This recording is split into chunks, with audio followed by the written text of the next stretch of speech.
Welcome to Stranger Connections, where I celebrate wonderfully weird people and quirky stories. I'm your curious beast and host, Lisa David Olson, the practically world famous business humorist, interactive speaker, and connection queen. Reach out if you want me to help reignite your team or event. I want to dig into why Hollywood was on strike. I find that interesting. We all took a hit in just our own entertainment. And in this episode of Stranger Connections podcast, I'm featuring someone with casting and general talent background. He's a former ghostwriter, and he has facilitated over 1,000 screenwriting workshops. He has facilitated over 1,000 screenwriting workshops. And as he says, I'm going to directly quote, almost everyone watches movies. Super true. Please welcome John Carey. Hey. Hi. Yes, Hi. most people watch movies or they're binging or all the things. We all Yeah, I take a have hit. over 1,000 members of the workshop, but I've facilitated about 500 workshops for screenwriters. So, Yeah, yeah, but and it's the internet, and I just said it, so it's true. it's true. Everything on the internet is true. Damn Um, right. That's what Abe Lincoln said. yeah, I know, and so did Leonardo DiCaprio. No, Leonardo da Vinci. One of Um, those Leos. one of the I think he's supposed to play Leonardo da Vinci in a movie. But this is the book I wrote, Screenwriting Tribe. It's 580 pages. This is my beat up copy. I actually read my own book, but it's a reference book for screenwriters. And it came out in this version, the second version edition came out in 2020. Yeah, Really? beat up. And I run a screenwriting workshop. I've been doing it for over 7 years, and I help write. I help writers polish their screenplays, and then I polish screenplays for producers, independent producers sometimes, who just want to. Sometimes it's to adjust the budget or something like that, or just clean up the dialogue or description or something and get it prepared for filming. Sometimes they want to reduce the budget. So I always give this example of this one screenplay I wrote. I polished for a producer. He was looking for scenes that were more expensive than they should be and ways to cut down. And there was a restaurant scene that involved all like a crowded restaurant and all these people and two actors sitting at a table talking. I'm like, well, you could just have that conversation take place out in the parking lot, and then there's $25,000 gone. And so we changed that scene to out in the parking lot, and didn't have to hire a bunch of actors and food artists and all the lighting and technical stuff and rent a restaurant and all that stuff. But that's one way I reduced the budget of that script. And then Wow. I used to work a long time ago. I worked for MGM United Artists and the studio, and I was in the publicity department helping to organize the movie premieres, and I also organized the screenings for the movie reviewers. And that was interesting because sometimes a movie reviewer would show up drunk at the screening and like fall asleep, or they would leave early or whatever. And then their movie review would come out the next day. And I'm like, he was sleeping halfway through the movie. Hey, I'll take it. If you can get those people to review my new book, I'm not picky. Yeah, flip them some money. No, but and then a movie reviewer who I really like is Elvis Mitchell. He was very professional. He's very knowledgeable, and he's on public radio, and he does he has a show on public radio where he interviews people about film. But Elvis Mitchell, he's a great guy, good film reviewer. He's here in LA. When I was a kid, it was Siskel and Ebert, Yeah. and it was the two thumbs up. This is before the Rotten Tomatoes kind of thing, and it mattered. I mean, what Yeah. if they just hated you and they just gave you the thumbs down? Your movie was ruined. Yeah, sometimes. I bet they got a lot of presents and food and things. We weren't allowed to we could send them the DVDs, but we didn't send out any gifts or anything. And some of the screenings, sometimes it was for only like movie reviewers. And then there was a small theater that the studio owned that had like 19 seats. And then that would be for like producers and stuff like that who would use that theater. And sometimes there'd be an important reviewer who the studio really wanted to like romance, and we'd they'd bring them in, and there would be like a food buffet, and they could Oh, watch in the private small theater that the studio owned. Then they had another theater for like, I think 100 seats that we also use sometimes. But anyway, I ended up working for John Carey, who was the president at one time of Paramount, or was it Warner? Geez, I should know. But and then I was worked for him when he was president of United Artists. And when the what's it called? The movie with Pierce Brosnan playing James Bond. mm-hmm. I was involved in that publicity stuff.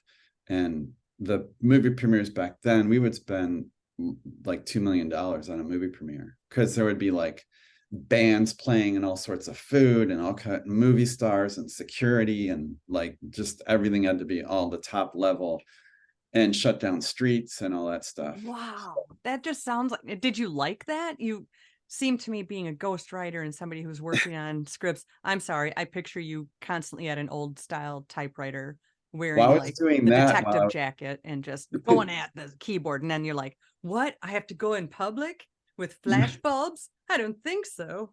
No, I mean, I was behind the scenes. I was just like Exactly. organizing. But I also, at the same time, I was a ghostwriter for health and nutrition books on the side, which was a completely different thing. And I was doing that on my free time. And so I was working at the studio and editing books and rewriting books for doctors and nutritionists, which is a weird mix. It And is, but I you're had like, I could do this. It's a nice yeah, balance. I had kidney failure when I was young, and I had to learn a lot about nutrition, and I fell into like writing about nutrition, and then I got hired to start helping people write their books about nutrition, and then their name would be on the cover, but my name wouldn't, and I like wrote half the books and stuff sometimes. But I came out with my own version of a nutrition book, because I've been vegan now since I had kidney failure 30 years ago. So I Wow. wrote this book, Plant-Based Regenerative Nutrition, that came out this year, I So think. hold that up a sec. So for my audio listening audience, it's plant-based regenerative nutrition, how to prevent and reverse common chronic and regenerative illnesses. That's fantastic. So you're going to look that up under the author. He goes by Daniel John Carey on that book. And That's yeah, my full name. yeah, well, going vegan, that's an amazing transition. One of my sons did so, and yeah, has never looked back. Why? Yeah, there's a lot of junk food, vegan crap out there because it's a marketing thing now. Yep. Companies know they can make a ton of money, and like Oh, yes. now that big people like Arnold Schwarzenegger and James Cameron and stuff have, and some movie stars and people like that have gotten into the vegan thing, and Beyonce and stuff. There's a lot of products out there that are just junk, Yeah, and they're well, they're not just doing it because it's hip. yeah, they're But not healthy for you, but there's a way to eat healthier. I'm into more fresh food. I have a garden, and I like make most of my food. I used to be a private chef too. I was Peggy Lee's butler when I was 20 years old, which is strange. That's a whole no other story. way. I know. The one that's But saying, I'm sorry. yeah, it was crazy. But with screenwriting, I also wrote a bunch of scripts, and they placed in all these contests. And I had this one screenplay that I can't mention his name, but there was this one actor who the financiers wanted to star in the movie, and we got him. And then Ohio State was going to cover a third of the budget to film in Ohio, and we had a producer, and we had all this stuff, and we had financiers. Another guy was going to cover a third of the budget, this rich guy. And we started casting and everything. They had locations, and then the actor dropped out. The actor who the financiers wanted dropped out of the movie, and it all fell apart. Oh, So stuff like that happens a lot. I wrote another movie, and it got financed, and they were like 6 weeks away from filming, and the producers started suing each other. And so oh, that fell cute. apart. Which makes a whole different movie. That just sounds like that would Yeah, be something I'd watch. it all fell apart. And then but I've helped a lot of like screenwriters write scripts, and then they've gotten agents and managers and stuff like that. And But speaking of all that, tell me how this writer's strike happened, because we just had it. The writer's strike ended in September, but the Screen Actors Guild, or SAG, lasted through mid-November. well, So their why did they contract go on strike? Well, their contract comes up every 3 years, but it was time to change some things because the writers weren't getting paid. The pay rates were going down. It used to be where a lot of shows were 24 episodes, and these writers who were on those shows could make a living because they would get their health benefits, their pension and everything, and they would get hired to write, work on the show for most of the year, and then come back from it the next season and, work some more. And but with streaming and things like that, episodes started going to like 9 episodes or 8 episodes, or it'd be like a 3 episode, something or other, and mini series or whatever they call them now. But so the writers would get hired, and sometimes they would only work for several weeks and then they're gone. But you're still doing all this work to develop characters, develop storyline, and all this stuff. And on other shows before, you would, work for several months. Here it got down to where it's like sometimes 3 weeks, depending on what you're going to do. Can't live on that. On the show, and then you're unemployed again, and you have to find another gig, and then another gig, and it just got to be where these writers were. I knew a writer who basically was almost homeless, and he was working on a major TV show, and there was a lot of stories on Twitter during the strike of writers telling their stories about how little they were making and how like their careers have just plunged. And some people were delivering food for DoorDash and stuff while working as TV writers on hit shows, and stuff like that was going on. And also with streaming, they weren't paying residuals to the writers. So now the new contract, they're getting paid for that. And it's a much better contract. They got pretty much, I think, what they asked for. And it was a party scene though outside of the studios during the picketing. I would go and picket because I'm also a SAG member, and so that it was kind of a scene that in a way I sort of miss it, but it was also not a good time for financially. It ruined a lot of people. I know people who moved away, they quit the industry and they're gone. They moved back like to where they came from. And I know someone who is an assistant director and working as at a movie theater for like minimum wage or whatever, instead of making thousands. He was still in the movies, just making the popcorn. And during the strike and stuff like that was going on, and people weren't able to, it affected everything throughout LA, the whole region, because shutting down Hollywood. There's all these companies and industries that rely on a vibrant film and TV industry, including restaurants and catering companies and porta potty companies and security companies and the companies that rent the greenery. Like when you're watching TVs and movies, you might not realize that some of the trees and bushes are actually potted, but they look like they're in a yard, but it's really they might even be in a parking lot that they created for one scene into a yard because it was convenient to shoot just outside of the studio, or something like that. And there's companies that, like all the wardrobe rental companies, the equipment rental companies, the truck rental companies. It impacted a wide variety of industries all throughout Los Angeles. And so people couldn't afford their rent and their mortgage and their childcare, and it affected dog walkers. And, because studio people, they're working like 12 hours, 15-hour days sometimes on TV shows and movies. So they have a dog walker, but all of a sudden the dog walkers didn't have their jobs, and the nannies weren't needed because their parents were home all the time. And so stuff like that. But it's over. It's starting to pick up. A friend of mine who's an actor just texted me and said she got cast in a role. So that's cool. That's awesome. And yeah. then how did that affect you then? Did the strike, you said you were out there on the picket line and doing the things as a SAG member.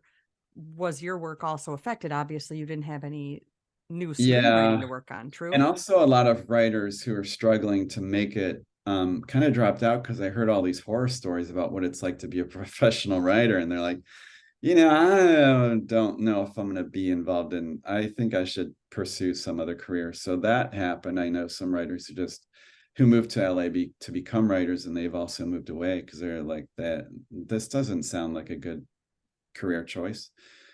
But with me, I also run the screenwriting workshop. I wasn't helping anybody polish, like producers, or I couldn't show my screenplays. There's a script that I wrote that earlier this year I got chose. It was on this thing called The Gray List as one of the better unproduced screenplays. and they chose, I think, 45 screenplays, and my religious cult movie made it onto that list just before the strike started. But during the Ooh. strike, I couldn't show my script to anybody because you can't show it to Oh. producers or managers, or like you couldn't market your material during the strike. So now I'm gonna get back into, that thing, trying to get my scripts to the right people, So I including want to know, with writing and trending for that, how does it go where even commercials are sex, sex, sex, and drinking and smoking and whatever, like movies are, and what are Netflix. you watching, lady? Well, not commercials. Let me back check. Yeah, you're You- right. I hardly watch TV, but I do watch Netflix stuff, and I prefer things like there was a show called Episodes. I don't know if you saw that one. It was just fantastic writing. But once a show goes just over the top sexual or over the top violence, where are we going to go from there if it just keeps rising up with I ridiculous, like, know. shock value? Then where are we going to go? Just like as a stand-up comic, if you talk about body parts right out of the gate, then where do you go? You got to have some sort of sustenance in between. I I prefer not seeing actors have sex. I just Mm-hmm. No, thank you. I don't there's very few reasons to actually show that part. Like there's who really even says much of anything True. while that's going on anyway in real life. Like, could you please be quiet? No. Right. Yeah. I'm So, soloing. but um I prefer not. There's a lot of people who say they'd rather not see that stuff. And now that I watched, I don't want to show the I don't want to mention the show, but there was a show that everybody was raving about, and I watched not even a whole episode, and it was like nudity and sex, and I'm like, oh, I don't like what's going on here. I just turned it off. I never watched any more episodes. But I'm not into violence either. A friend of mine sent me a link to a movie a couple days ago. He's like, you should watch this. This is hilarious. And it's like extremely violent. I'm like, I don't know what's funny about it. So I didn't watch the rest of that. But my screenplays, I avoid any guns. No character's allowed to have a gun in my movies. It sort of cheapens it when all of a sudden there's a gun. And I mean, obviously that works for some movies, but I think it's more creative to not be so obvious. And there's so many movie posters where there's a gun in the movie poster. Somebody's Yes, holding a gun. And exactly. like, how many movie posters and stuff do we have to see with someone holding a gun? And if But they are, there will be a scene where the car veers off the road and explodes. Very predictable. yeah, I don't have explode. Well, I do have one movie. Two of my scripts have car chases that are Mm-hmm. really intense, which could be fun. Um, but it Well, depends on, give me a tip you know. in your screenwriting class. What is something anybody that's interested in, oh, I think I could make my book into a movie, or I think I could make my life story into a movie, or something like that. What is a tip that if we just came to your class, give us a couple of takeaways? Read this book, Read the Screenwriting book Tribe. Screenwriting Tribe. I wonder who that's by.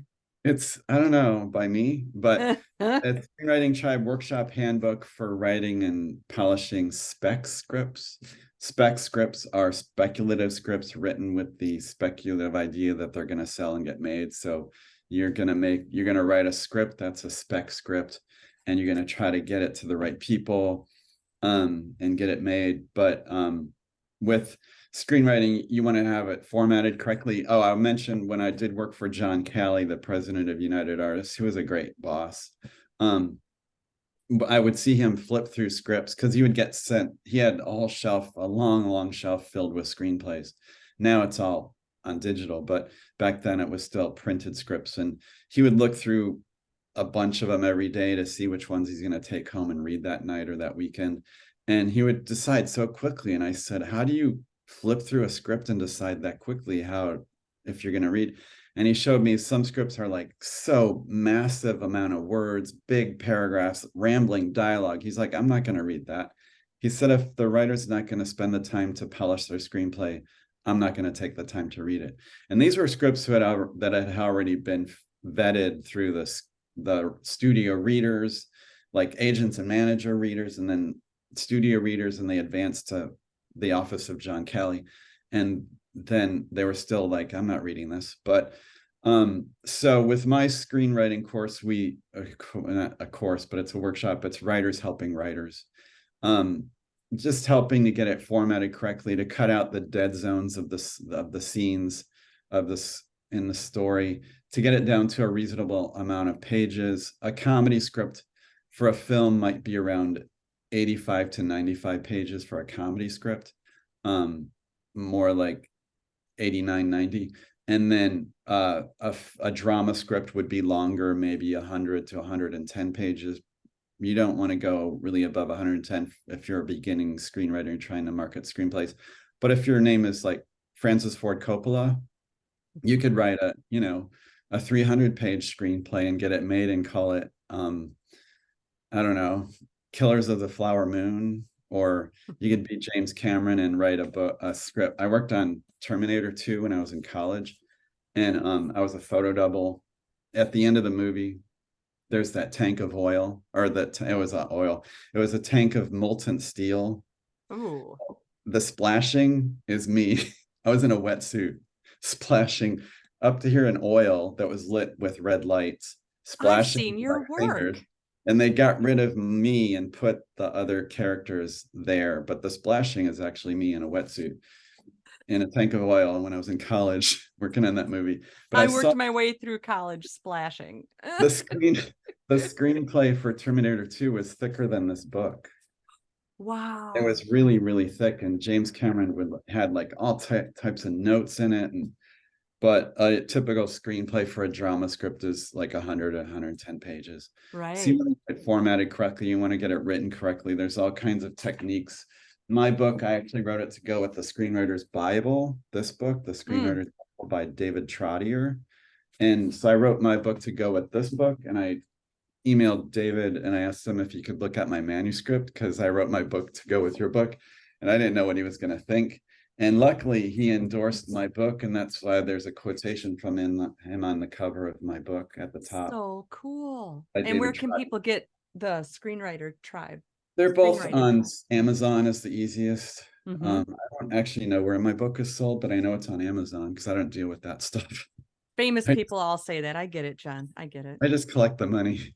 But Yes, right, right. So you the just sit around Screenwriter's counting Bible it. and my book, Screenwriting Tribe, on Amazon. If you want to write a screenplay, those are, the two books you want to get and study those and write your screenplay. Hopefully get involved with the workshop. There's workshops on Zoom that Oh, you can join from anywhere in the world. I sometimes have my workshop on Zoom and people could join. I run it through meetup.com where people could sign up, how and do they sign up? Let's let people know. on meetup.com, Screenwriting Tribe, Okay. and join and then participate, and little by little you learn stuff. I still learn stuff going to running the workshop. There's little techniques, Of and there's course. always something about screenwriting that is changing or becoming more common or becoming less common. It used to be where people wrote scripts and at the end of every scene there would be the words cut to. Well, Mhm. you don't put that in anymore. You're just like, it's not needed. It was never needed anyway. But and there's ways of writing so you don't mention the camera. You don't, like, the camera does a close-up on, I'll give you an example of, like, instead of describing what the camera's doing, you could describe the scene in a way that suggests that it's a close-up. Like, a drop of blood forms on the fingertip and the drop falls to the floor and a cat walks over and licks it up. So obviously a drop of blood forming on a fingertip is a close-up, so you don't have to say close-up. You know what I mean? So you kind of Right. so you're directing the camera without mentioning the camera. But my book contains hundreds of pages of little information, things like that you could It sounds brilliant. And everybody needs to get that, the Screenwriting Tribe book.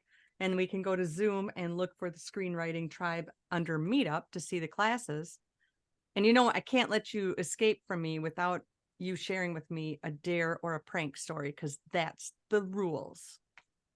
Well, I have an industry related prank that I pulled on an actor. This actor calls me and he's all happy because he just filmed a scene in I don't remember if it was a TV show or a movie, but playing a Croatian. I think it was a Croatian, but the casting notice was specifically looking for a Croatian actor, and he answered the ad and he got cast and he did this role and he filmed it. And then he calls me and he's all happy and giddy and stuff. And I thought, oh, this is interesting, because he told the casting director that he was from Croatia and they believed me. I can't believe it. I got the role and we just filmed it. And I'm like, oh, I know that. I didn't tell him, but I'm like, I know that casting director, but I know somebody who knows that casting director even more than me, one of her friends. And so I called her friend, who's a manager at that time, and I said, hey, could you call the casting director and tell her, because I knew she would do it because she's fun, call this actor and tell him that you found out that he's not Croatian and that the producers are pissed off because they already filmed the scene and they found out that you're not Croatian and you're screwing me over. And now these producers are never going to use me again. So the casting director calls this actor and starts scolding him and like pretending she's really pissed off. And he calls me and he was all upset. He's like, oh my, like just, but he was still upset, but he already knew it was a joke. But he's like, the casting director called me and she was like yelling at me and everything. I thought I really screwed up. And she said the producers are in, but then she told me she was joking. She's like, did you do that? Yep, I did. I already spent my check. Dang it. Yeah. So he thought it was real and it was a prank. That's what I'm talking about. Oh, well, Yeah. I am honored to have chatted with you today. And please remember that we can only be strangers once. And I invite you to stay weird.